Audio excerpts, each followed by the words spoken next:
എന്നാൽ ആ 500 ഇങ്ങിതാ, ബാക്കി നാളെ തന്നാ മതി. ഏതഞ്ഞൂറ്? കുറച്ച് നേരത്തെ പറഞ്ഞ ആ 500. ആര് പറഞ്ഞു? ഞാൻ പറഞ്ഞു? എനിക്ക് ചൊറിഞ്ഞ് വരുന്നുണ്ട് കേട്ടോ. ഇയാളല്ലോ പറഞ്ഞത് കുറെ ഉള്ളി പറക്കെ കുറെ കാണുന്നു. അയ്യോ, ഞാൻ അങ്ങനെ പറഞ്ഞിട്ടില്ല.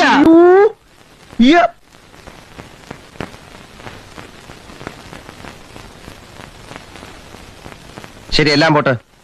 ഇപ്പൊ എത്ര തരാ? ഇത്രയും ആയ സ്ഥിതിക്കുള്ള സത്യം തുറന്നു പറയാമല്ലോ. എന്റെ 250 രൂപ കാണും. എന്നാത്താ? പക്ഷെ അതിന് അതിൻ്റെതായിട്ടുള്ള ചെലവുകളും ഉണ്ട്. ഞാൻ പോവാന്ന്. അതെ, കുറച്ച് പതുക്കെ പറഞ്ഞാലും കേൾക്കാം. പിന്നെന്താ ഞെട്ടാത്തത്?